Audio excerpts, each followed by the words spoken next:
Hello student, आपका हमारे YouTube channel पर स्वागत है। दोस्तों, आरपीएससी फर्स्ट ईयर की तैयारी में आज हम एक नए टॉपिक के बारे में अध्ययन करेंगे। देखिए, हिस्ट्री विषय में एक टॉपिक दे रखा है। हिस्ट्री सब्जेक्ट में भारत की भौगोलिक विशेषताएं और भू सामरिक सीमाएं। देखिए, वैसे तो ये ज्योग्राफी का चैप्टर है, लेकिन हिस्ट्री के सिलेबस में आपके जो सीनियर सेकेंडरी वाला सिलेबस है उसमें आप दे रखा है, तो हमें ये पढ़ना होगा और यहाँ से क्वेश्चन आने की संभावना भी बन सकती है। एक आध क्वेश्चन तो यहाँ से पूछ लिया जाएगा। तो चलिए हम शुरुआत करते हैं। भारत की भौगोलिक विशेषताएं एवं भू सामरिक सीमाएं। सबसे पहले में हम बात करते हैं इंट्रोडक्शन के बारे में, भूमिका के बारे में। तो भारत एक विशाल भूभाग वाला देश है, यानी भारत बड़ा भूभाग वाला देश है और क्षेत्रफल के आधार पर विश्व में इसका 7वां स्थान है, जिसकी भौगोलिक विशेषताएं न केवल इसकी आंतरिक राजनीति, सामाजिक जीवन और संस्कृति को प्रभावित करती हैं, बल्कि इसके वैश्विक कूटनीतिक और सामरिक महत्व को भी परिभाषित करती हैं। यानी इसकी जो भौगोलिक विशेषताएं हैं वो राजनीति को, सामाजिक जीवन को, संस्कृति को, कूटनीति को, सामरिक महत्व को परिभाषित करती हैं। हिमालय से लेकर हिंद महासागर तक फैली इसकी सीमाएं भारत को एशिया का भू राजनीतिक केंद्र बनाती हैं। यानी भारत जो देश है वो एशिया में अपना एक विशिष्ट स्थान रखता है। अब हम बात करें कि भारत की प्रमुख भौगोलिक विशेषताएं क्या हैं। तो भारत की प्रमुख भौगोलिक विशेषताओं के अंतर्गत हम भारत के भौगोलिक क्षेत्र को 5 प्रमुख भागों में विभाजित करते हैं। कितने भागों में? 5 भागों में विभाजित करते हैं। पहला भाग है हिमालय पर्वत श्रृंखला, द हिमालयन माउंटेन रेंज। यानी सबसे अगर हम भौगोलिक रूप से जानना चाहें भारत को तो 5 भागों में हम इसको पढ़ेंगे। पहला क्या है? हिमालय पर्वत श्रृंखला। हिमालय जो है उत्तर में स्थित प्राकृतिक रक्षा कवच है भारत का। तो ये प्राकृतिक रूप से रक्षा करता है हिमालय, और जो कहाँ पर स्थित है? उत्तर में। हिमालय के 3 भाग हैं। हिमालय को 3 भागों में बांटा गया है। हिमाद्री, इसको ग्रेटर हिमालय के नाम से जाना जाता है। हिमाचल, इसको लेजर हिमालय के नाम से जाना जाता है। और शिवालिक, इसको आउटर हिमालय के नाम से जाना जाता है। तो हिमालय के कितने भाग हैं? 3 भाग हैं। एक है हिमाद्री, इसको हम किसके नाम से जानते हैं? ग्रेटर हिमालय। दूसरा है हिमाचल हिमालय, लेजर हिमालय, और शिवालिक जो है वो आउटर हिमालय के नाम से जाना जाता है। अब हम बात करें प्रमुख दर्रों के बारे में। तो भारत में प्रमुख दर्रे कौन कौन से हैं? शिपकिला दर्रा है, नाथुला दर्रा है, खुरदुंग दर्रा है, बोमडिला दर्रा है। तो भारत के हिमालय क्षेत्र में प्रमुख दर्रे पाए जाते हैं। यह पर्वतमाला ऐतिहासिक रूप से भारत को चीन और मध्य एशिया से पृथक करती रही है। यानी चीन और मध्य एशिया से पृथक करने वाली जो पर्वतमाला है वो कौन सी है? हिमालय पर्वतमाला है। इस पर्वतमाला का ऐतिहासिक महत्व क्या है? कि मध्य एशियाई आक्रमणकारियों को रोकने में, देखिए बहुत लंबे समय तक मध्य एशियाई आक्रमणकारियों को रोकने में जो सहायक सिद्ध हुआ है वो हमारी हिमालय की भौगोलिक परिस्थितियां रही हैं। और यह भारत की नदियों का स्रोत है। गंगा, यमुना, सतलज, व्यास, रावी, सिंधु नदी, इन सभी नदियों का स्रोत क्या है? हिमालय है। जलवायु को नियंत्रित करने में हिमालय की प्रमुख भूमिका रहती है, क्योंकि यह मानसून को रोककर वर्षा करवाता है। मानसून को रोककर वर्षा करवाता है हिमालय। अब देखिए दूसरे भाग के बारे में यदि हम पढ़ें तो दूसरा भाग है उत्तर भारतीय मैदान, नॉर्दर्न प्लेन्स, उत्तर भारतीय मैदान। देखिए जहाँ पर गंगा, यमुना, ब्रह्मपुत्र नदियाँ बहती हैं, उन नदियों के आसपास का जो उपजाऊ क्षेत्र है उसे उत्तर भारतीय मैदान के नाम से जाना जाता है। यह कृषि के लिए सर्वाधिक उपयुक्त है। क्यों उपयुक्त है? क्योंकि यहाँ पर नदियाँ हैं। नदियाँ हैं तो आसानी से पैदावार की जा सकती है, और जब पैदावार आसानी से की जा सकती है तो ये कृषि के लिए सबसे ज़्यादा उपयुक्त है। सभ्यताओं और साम्राज्यों का ये केंद्र रहा है। जैसे हड़प्पा सभ्यता, मौर्य साम्राज्य, गुप्त काल और मुगल कालों का ये केंद्र रहा है उत्तर भारतीय मैदान। इसके ऐतिहासिक महत्व के बारे में हम बात करें तो यह ऐतिहासिक महत्व में समृद्ध कृषि भूमि इसकी रही है। समाज की स्थिरता और जनसंख्या वृद्धि का आधार रहा है। व्यापार और यातायात के लिए सबसे उपयुक्त स्थल जो है वो कौन सा है? उत्तर भारतीय मैदान है। यहाँ पर जनसंख्या भी क्या है? ज़्यादा पाई जाती है, क्योंकि कृषि जो है वो समृद्ध है। अब हम बात करें दक्कन के पठार के बारे में। किसके बारे में बात करते हैं? दक्कन के पठार के बारे में हम बात करते हैं। तो यह तीसरा भौगोलिक क्षेत्र है दक्कन का पठार, पेनिनसुलर प्लेटू। भारत का सबसे पुराना भूभाग है दक्कन का पठार। यहाँ पर विंध्याचल पर्वत, सतपुड़ा, अरावली पर्वतमालाएं, गोदावरी, कृष्णा, नर्मदा, ताप्ती नदियाँ बहती हैं। खनिज संसाधनों की दृष्टि से अगर देखा जाए तो सबसे समृद्ध जो क्षेत्र है वो कौन सा है? दक्कन का पठार है। अगर हम इसके ऐतिहासिक महत्व के बारे में बात करें तो दक्षिण भारत में चोल, चालुक्य, विजयनगर जैसे शक्तिशाली राज्यों का विकास कहाँ पर हुआ था? दक्कन के पठार में हुआ था। देखिए, अगर एग्जाम की दृष्टि से बात करें तो एग्जाम में ये क्वेश्चन पूछा जा सकता है कि भाई दक्षिण भारत में चोल, चालुक्य, विजयनगर जैसे शक्तिशाली राज्यों का जो विकास है वो कहाँ पर हुआ है? दक्कन के पठार में हुआ है। पर्वतों और नदियों ने सामरिक रणनीतिक भूमिका निभाई है। पर्वतों नदियों ने दक्कन के पठार के विकास में सामरिक रणनीतिक भूमिका को निभाया। अब हम बात करें तटीय मैदान के बारे में। किसके बारे में बात करते हैं? तटीय मैदान के बारे में बात करते हैं, कोस्टल प्लेन के बारे में बात करते हैं। ये चौथा भौगोलिक क्षेत्र है। देखिए, पश्चिमी तट पर कोंकण मैदान, मालाबार तट, पूर्वी तट पर कोरोमंडल तट। कोरोमंडल तट जो है वो तमिलनाडु के आसपास वाला जो क्षेत्र है, तमिलनाडु के आसपास वाला जो क्षेत्र है वह है कोरोमंडल तट के नाम से जाना जाता है। प्राचीन काल से समुद्री व्यापार के लिए ये महत्वपूर्ण रहा है तटीय मैदान। तो जो प्राचीन काल में समुद्री व्यापार होता था वो यहीं पर इन्हीं तटीय मैदानों से होता था। ऐतिहासिक महत्व क्या है? रोमन, अरब और यूरोपीय व्यापारियों का आगमन इन्हीं रास्ते से हुआ था, तटीय मैदानों पर ही हुआ था। तो यहाँ पर ये देखिए, ऐतिहासिक दृष्टि से यहाँ ये क्वेश्चन इंपॉर्टेंट है। बंदरगाहों का विकास तटों पर हुआ, जैसे कांची बंदरगाह, मछलीपट्टनम, सूरत, कालीकट, इन प्रमुख बंदरगाहों का विकास इन्हीं तटों पर हुआ। तो ये इस जो चौथा भाग था वो कौन था? तटीय मैदान। अब हम बात करें द्वीप समूह, आइलैंड्स के बारे में बात करें तो भारत का प्रमुख द्वीप समूह है अंडमान निकोबार। यह पूर्व में स्थित है और सामरिक रूप से मलक्का जल संधि के निकट है। ये मलक्का जल डमरू मध्य के क्या है? ये निकट है। लक्षद्वीप पश्चिमी अरब सागर में मिलता है। ऐतिहासिक दृष्टि से इसका क्या सामरिक महत्व है कि भारत की नौसेना की रणनीतिक पहुंच का केंद्र ये दोनों द्वीप हैं, चाहे वो अंडमान निकोबार द्वीप समूह हो चाहे वो लक्षद्वीप हो। द्वीपों से समुद्री मार्गों की निगरानी की जा सकती है और भारतीय सुरक्षा को सुनिश्चित किया जा सकता है। अगर मान लीजिए हमारे पास ये द्वीप नहीं होते तो हम समुद्री मार्गों की निगरानी नहीं कर सकते थे और भारतीय सुरक्षा को इतने अच्छे स्पष्ट तरीके से हम निश्चित नहीं कर सकते थे। तो द्वीपों की उपस्थिति से हम निगरानी कर सकते हैं, जो हमारे देश की सुरक्षा के लिए बहुत महत्वपूर्ण है। तो इस तरह से 5 भागों में हम भारतीय भौगोलिक क्षेत्र को पढ़ते हैं। अब हम बात करते हैं भारत की भू सामरिक सीमाएं कौन कौन सी हैं। Geo strategic boundary of India. देखिए, सीमाओं का विस्तार के बारे में बात करें तो भारत की भूमि सीमा है 15,106.7 किलोमीटर। भूमि सीमा कितनी है? 15,106.7 किलोमीटर। और ये किससे लगी हुई है? पाकिस्तान, अफगानिस्तान, चीन, नेपाल, भूटान, बांग्लादेश और म्यांमार से भूमि सीमा लगी हुई है। समुद्री सीमा की बात करें तो 7,516.6 किलोमीटर भारतीय समुद्री सीमा है। और ये कहाँ कहाँ लगी हुई है? हिंद महासागर, अरब सागर और बंगाल की खाड़ी में समुद्री सीमा लगी हुई है। तो समुद्री सीमा कहाँ कहाँ पर लगी हुई है? हिंद महासागर, अरब सागर और बंगाल की खाड़ी में समुद्री सीमा लगी हुई है। अब हम आगे बात करें भारत की स्थिति और विस्तार के बारे में बात करें तो देखिए, भारत का जो अक्षांशीय विस्तार के बारे में बात करें तो 8 डिग्री 4 मिनट, यानी अक्षांशीय विस्तार के बारे में अगर हम बात करें तो इस तरह से, यानी ऊपर से लेके नीचे 8 डिग्री 4 मिनट से और 37 डिग्री और 6 मिनट, ये अक्षांशीय विस्तार हो गया नॉर्थ में। ये दोनों ही क्या है? नॉर्थ में।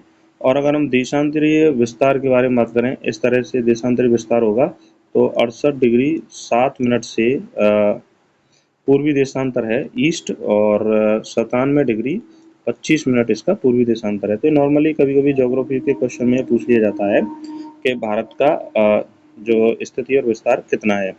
एशिया के केंद्र में स्थित है और भारत यूरोप और अफ्रीका से दक्षिण पूर्वी एशिया को जोड़ने वाला सेतु है।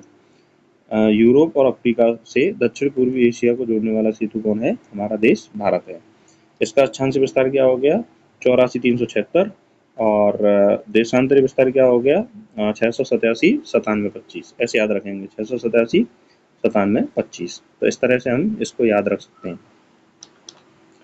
सामरिक महत्व के बारे में बात करें, स्ट्रेटेजिक इम्पोर्टेंस क्या रही है भारत की, तो देखिए, हिमालय की जो इम्पोर्टेंस है वो उत्तर से प्राकृतिक रक्षा कवच रहा है। हिमालय जलवायु पर नियंत्रण करने में सहायक है। प्रमुख सैन्य दर्रे हैं, नाथुला दर्रा है, सिपकला दर्रा है, खैबर दर्रा है। ये ऐतिहासिक दृष्टि से हमेशा ये महत्वपूर्ण रहे हैं हमारे लिए।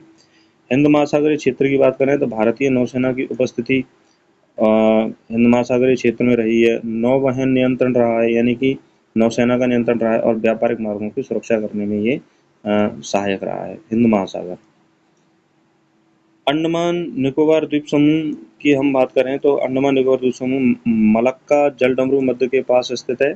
चीन की स्ट्रिंग ऑफ पर्ल नीति को संतुलित करने में सहायक है। अंडमान निकोबार द्वीप समूह क्या है? मलक्का जलडमरू मध्य के पास स्थित है और चीन की जो स्ट्रिंग ऑफ पर्ल नीति है उस नीति को संतुलित करने में क्या है? सहायक है अंडमान निकोबार द्वीप समूह। अब हम बात करें ऐतिहासिक परिप्रेक्ष्य में भौगोलिक और सामरिक सीमाएं। जैसे भारत की सीमाएं ऐतिहासिक रूप से विभिन्न साम्राज्यों जैसे मौर्य, गुप्त, मुगल, मराठा की सैन्य रणनीतियों का आधार रही हैं। और किस किस की, कौन कौन से शासन की? जैसे मौर्य शासन, गुप्त शासन, मुगल शासन और मराठा शासन की। उत्तर पश्चिमी सीमाओं में कौन कौन से प्रांत थे? गांधार और सिंध प्रांत थे। यहाँ से विदेशी आक्रमण जैसे यूनानी, शक, कुषाण, मुगल आदि का प्रवेश हुआ। तो भारत में उत्तरी पश्चिमी सीमा से क्या होता है? विदेशी आक्रमण होते हैं। दक्षिणी समुद्रों से व्यापार कहाँ कहाँ होता था? रोम, अरब और यूरोप में दक्षिणी समुद्री सीमाओं से क्या होता था? व्यापार होता था।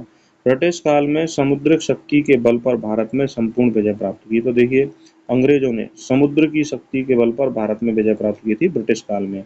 और ये हम ऐतिहासिक दृष्टि से देखते भी हैं कि किस तरह से अंग्रेजों ने फूट डालो राज विरोध की नीति के उपयोग करके भारत को क्या बना लिया? गुलाम बना लिया।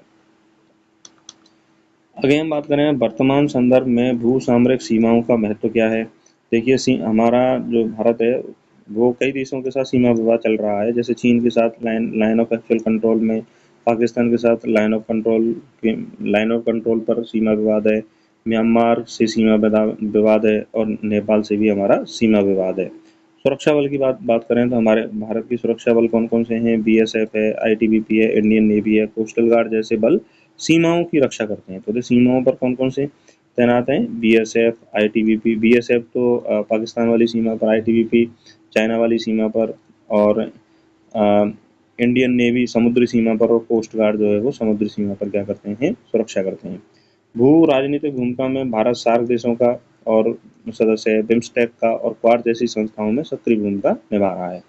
तो यहाँ पर अलग अलग देशों के साथ अपने सहयोगात्मक रूप से अपनी सीमाओं को सुरक्षित कर रहा है भारत। अब हम बात करें भारत के प्रमुख पड़ोसी देशों के बारे में। तो देखिए, भारत का पड़ोसी देश है पाकिस्तान। यह टोटल 3,323 किलोमीटर सीमा साझा करता है। पाकिस्तान से हमारा कश्मीर मुद्दा बना हुआ है। एलओसी कारगिल युद्ध हुआ था, कारगिल युद्ध भी हुआ था और कश्मीर मुद्दा जो है आज भी बना हुआ है। हम पीओके को वापस लेना चाहते हैं। चीन 3,488 किलोमीटर सीमा साझा करता है।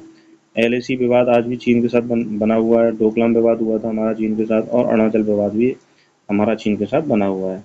नेपाल 1751 किलोमीटर सीमा साझा करता है। ऐतिहासिक सांस्कृतिक संबंध है, लेकिन नेपाल के साथ भी हमारा सीमा विवाद बना हुआ है। अगर भूटान के बारे में बात करें तो 699 किलोमीटर सीमा साझा करता है। सामरिक दृष्टि से चीन के विरुद्ध महत्वपूर्ण है, क्योंकि जो भूटान की सुरक्षा का जो जिम्मा है वो किसका है? भारत का है।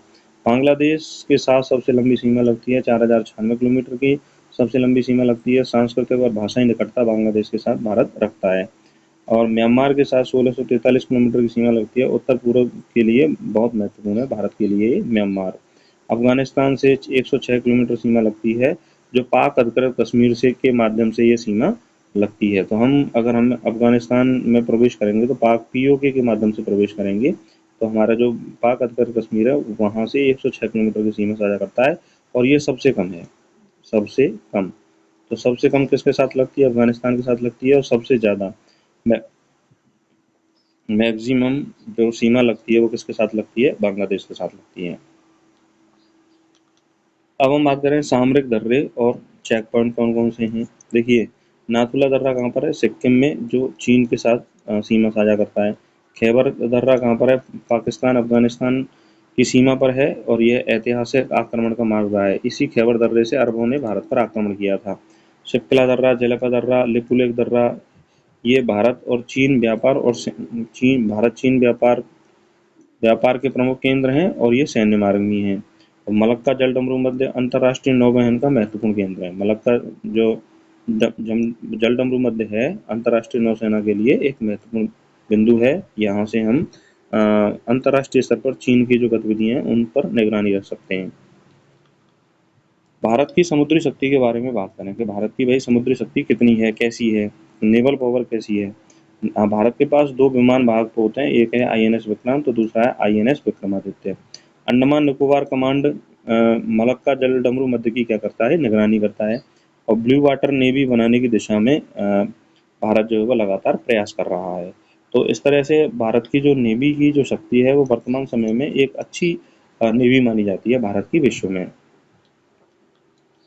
अगर हम भू राजनीतिक संगठनों में भूमिका की बात करें तो सार्क में दक्षिण एशिया में भारत जो है नेतृत्व करता है। क्वाड में चीन के विरुद्ध समुद्री संतुलन बनाए रखा है भारत ने।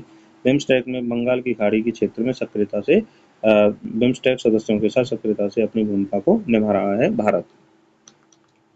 अब ऐतिहासिक परिप्रेक्ष्य में सीमाओं की सुरक्षा की बात करें तो प्राचीन काल में भारतीय सीमाएं अफगानिस्तान से बर्मा तक फैली थी। कब? मौर्य काल में। तो भारतीय सीमा कहाँ लगती थी? अफगानिस्तान और बर्मा तक भारतीय सीमा लगती थी। उत्तर पश्चिमी सीमाएं हमेशा आक्रमण के लिए संवेदनशील रहीं। यहाँ से आर्य, यूनानी, शक, हूण और मुगल आए। तो उत्तर पश्चिमी सीमाओं से लगातार भारत पर क्या होता रहा है? आक्रमण होता रहा है। समुद्रों से व्यापार की बात करें तो रोम, अरब, दक्षिण पूर्वी एशिया से समुद्री व्यापार लगातार भारत का होता रहा है। ब्रिटिश काल में सीमाओं का सैन्य और प्रशासनिक महत्व बढ़ा। तो ब्रिटिश काल में जो सीमा थी उनका सैन्य और प्रशासनिक महत्व बढ़ गया था। अब वर्तमान परिप्रेक्ष्य में भारत के समक्ष क्या चुनौतियां हैं और उसके पास क्या अवसर है।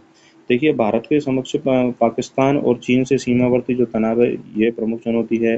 भारत में लगातार घुसपैठ होती है, आतंकवाद की चुनौती और सीमा विवाद कई देशों के साथ चल रहा है। नेपाल और म्यांमार से कूटनीतिक संबंधों में उतार चढ़ाव लगातार आता रहता है। कभी हमारे संबंध जो है इनसे अच्छे हो जाते हैं और कभी इनसे संबंध हमारे क्या हो जाते हैं, खराब हो जाते हैं। अब हम बात करें अवसर के बारे में बात करें तो एक्ट ईस्ट नीति के तहत म्यांमार और आसियान देशों से संपर्क बनाया गया है। अंडमान द्वीपों से हिंद महासागर में रणनीतिक पकड़ बनाई है हमने और भारत की वैश्विक कूटनीति स्थिति को मजबूत करने का माध्यम है। तो भारत जो है वो वर्तमान समय में वैश्विक कूटनीति को अपनी क्या है मजबूत कर रहा है, विदेश नीति को बहुत सफल रूप से संचालित कर रहा है। अब देखिए, इस चैप्टर के निष्कर्ष के रूप में बात करें तो भारत की भौगोलिक विविधता और सीमाएं न केवल ऐतिहासिक विकास और साम्राज्य निर्माण में सहायक रही हैं, बल्कि आज के युग में यह भारत को एक भू सामरिक शक्ति जियो स्ट्रेटेजिक पावर के रूप में स्थापित करने का आधार भी है। प्रतियोगी परीक्षाओं के लिए यह विषय अत्यंत महत्वपूर्ण है क्योंकि इससे जुड़ी जानकारियां न केवल ऐतिहासिक बल्कि वर्तमान वैश्विक राजनीति से भी सीधी जुड़ी रहती हैं। तो इस तरह से हमने दोस्तों इस चैप्टर को समाप्त किया। मैंने इसको फास्टली रिवीजन के रूप में समझाया है। जो भी स्टूडेंट हिस्ट्री विषय से तैयारी करें इस चैनल को जरूर सब्सक्राइब करें और अपने दोस्तों तक शेयर करें। और आपको क्लास कैसी लगी कमेंट करके हमें जरूर बताएं। नमस्कार, धन्यवाद।